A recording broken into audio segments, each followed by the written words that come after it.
ladies and gents, welcome to War Thunder with Mags. Now, for today's battles, this is actually the Zhengzhou event, which was held almost a month ago now. I've been sitting on this footage for quite some time, and I figured it was time to put it up. Now, the Zhengzhou event was Russia versus Japan, and it was low-end biplanes up to the maximum aircraft of the A6M2 for Japanese forces, and the I-16 and the Lag-3 for Russian forces. A lot of people complained that this was very, very one-sided, but honestly I had very little trouble completing this event from either side. Many people took out the Lag-3. I actually favoured the I-16 for Russian forces, and you can see me flying it here. Now the I-16 is a really fun little aircraft, and it has a very interesting piece of history. It's one of the most overdeveloped aircraft of its type. It was developed on the basis of the Chaika, developing a single monoplane, single-winged fighter. Now, it has no cockpit, and it's not because they didn't think it was a good idea to put it in. The original design of the I-16 actually incorporated a full sealed cockpit, so the pilots would be comfortable during their flight, keep them out of the cold. You got to remember, this thing was flown over environments where it was below zero at ground level. So by the time you get this thing up to 10,000–15,000 feet, it's going to be very, very cold. Now, I-16 pilots were well known for removing the canopies as soon as they received the fighters, and this is because they didn't care about the cold. They're built from tougher stuff than I was, and the issue that they had with the canopies was that it reduced visibility overall, so they had trouble seeing the oncoming fighters. After basically every I-16 that was being ran into production having its canopies removed by the pilots, they just simply stopped putting them on. Now we've just spotted our first A6M2, and my squadron and I are repositioning to intercept.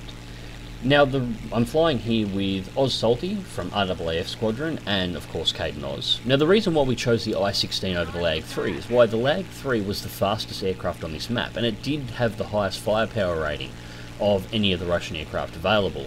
This event was really about manoeuvrability. The I-16 is almost as manoeuvrable as the A6M2 and has about the same amount of speed. It does have 4 7.7 machine guns that have an exceptionally high fire rate. They're one of the best versions of the 7.7 available in game. So overall we felt this was the best aircraft to deal with the Japanese A6M2. Now the A6Ms have better altitude, as they do, and will always do so, but the A6M2s are not great at booming and zooming. They have very low high speed tolerance.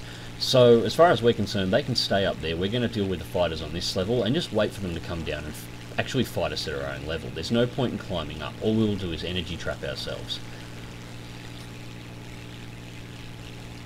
So we've just fanned out a little bit here so we can select targets. First one has been picked. Caden Oz is manoeuvring in. I'm moving on back up. A second fighter is diving in. Oz Salty's checking the area in the other direction. The only problem I have with this event is team coordination overall was fairly low. You had to bring friends along to this battle.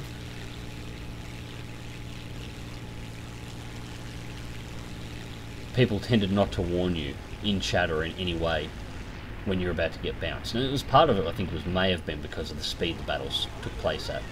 So first burst rips into the back of the Zero. Doesn't appear to do any critical damage. Second burst rip across. Old Salty's rejoined the fight. Caden Oz is jinking.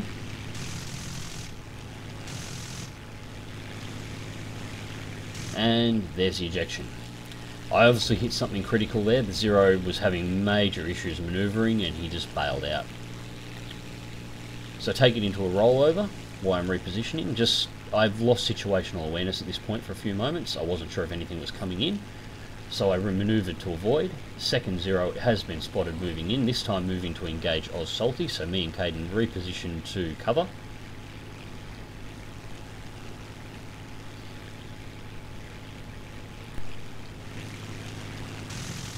Get a lead on, good hit, and set him on fire.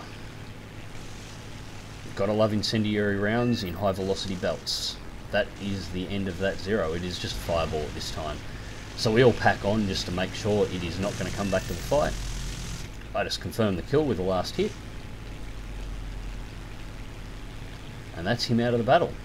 And this was almost the end of the battle at this point in time. This is how fast the Zhengzhou event actually ran through. There's only 2 enemy players left. We're diving in on them now.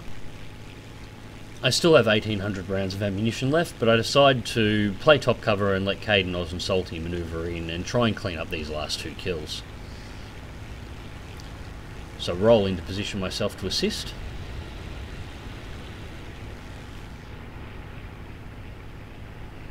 I've actually lost the target there. I didn't get a lock on him beforehand, so I lost the positioning.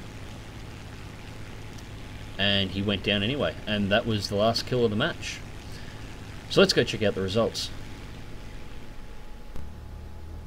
So, 3rd place with 2 kills, Fighter and Balancer awards, 14,228 Silver Lions, 1,382 mod research points, and only 138 air research points, and that's because at the time, Era 1 aircraft researching an Era 5 aircraft. So the A6M2. So a pretty standard Japanese start. Off the runway and climb as much as we can, so we can get into a position where we can observe our enemy and work out exactly where we're going to attack. First target that appears is a Lag 3.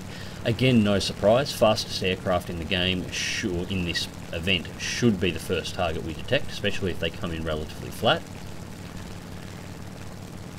And once again, still up with Oz, Salty and Caden Oz, we're all flying the A6M2 and we're repositioning to begin our attacks against the Lag 3s.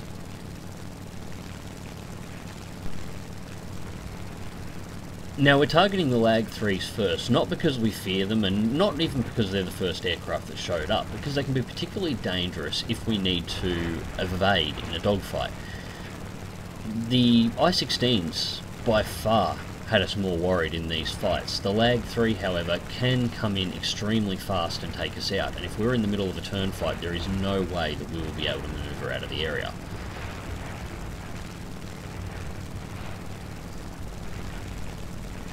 So with the first target diving to the deck with fighters on his tail, we select a second.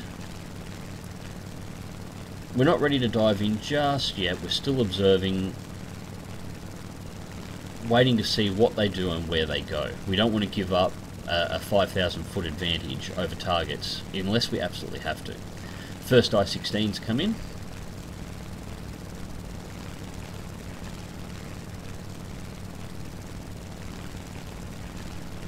There is a Chiker flying alongside it. They were surprisingly dangerous in this match too. If the I-16 was unavailable, I most certainly would have taken the Chikers into battle.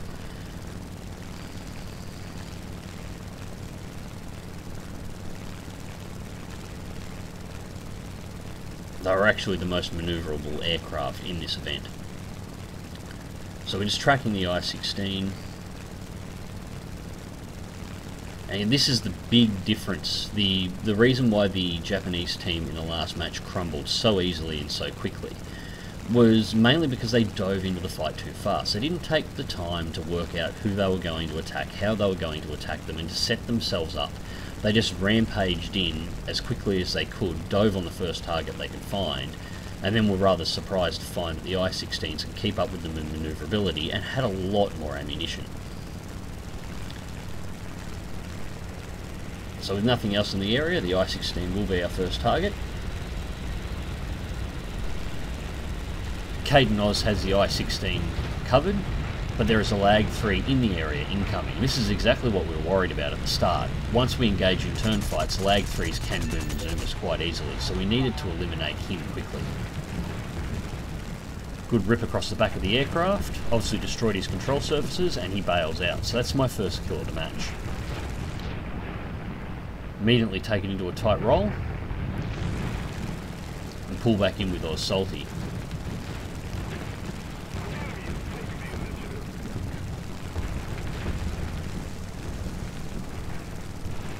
High angle roll, back into a dive. And all 3 of us have dropped in on this I-16. He was coming in to intercept Oz Salty. He was evasive before when I pulled up with him. Caden Oz has finished with his I-16, so we both fall on this third one.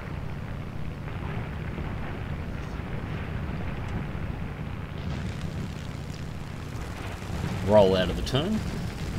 Allows me to drop straight into the tail. I-16 attempts to roll out. And I take his wing. Invert split S. I take a small hit from flak there. I'm bleeding oil and coolant, but it doesn't appear to be bothering the plane any at this time, but I am watching my numbers now carefully, and I'm sort of prepared to step back and let other people take the lead for the most part.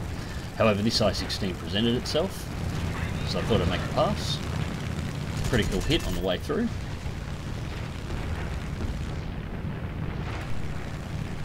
I take out the elevator. Caden Oz's shot hits the engine and immediately blows the I-16 into a fireball. And that's one of the things with the I-16. It is much like the Zero, it is a torch. If it takes any hits to the front, it will usually light on fire and burn itself out.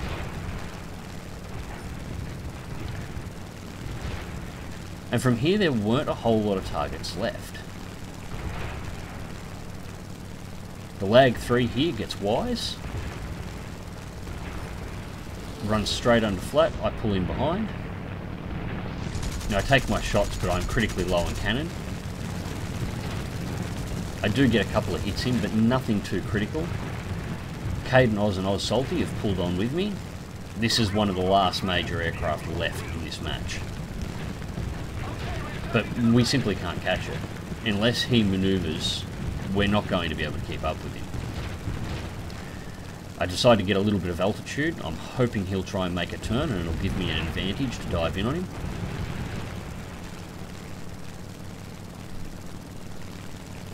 And there's the turn. He pulls up, Oz Salty manoeuvres in on him. I'm moving in for the dive. So he points the nose at the ground and he's out.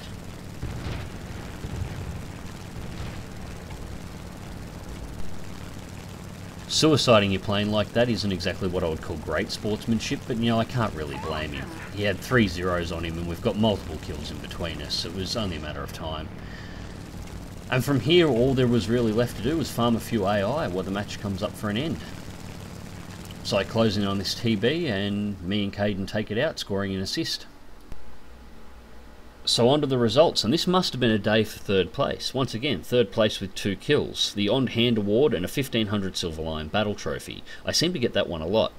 67,219 Silver Lions, 2,457 mod research points, and 1,462 aircraft research points. Now, as I said, this was almost a month ago, so at the time I was still researching the KI-84, so it was an Era 2 aircraft researching an Era 4. That's a 60% reward modifier. And that was the end of the Zhengzhou event. It was a lot of fun, just to derp around in low-level aircraft, much like the very recent P40 versus A6M2's Skyjules event. I do like these events when they pop up, and the A6M2 seems to be very popular for Gaijin putting into these events. And that's it for this video, guys. Sorry for it being a little shorter than I normally would make, but I'm under the pump with work a little bit, so I only had a limited amount of time. Hope you enjoyed it nonetheless. Click like if you do, subscribe if you want to see more. Fly smart, fly safe, and I'll catch you in the skies.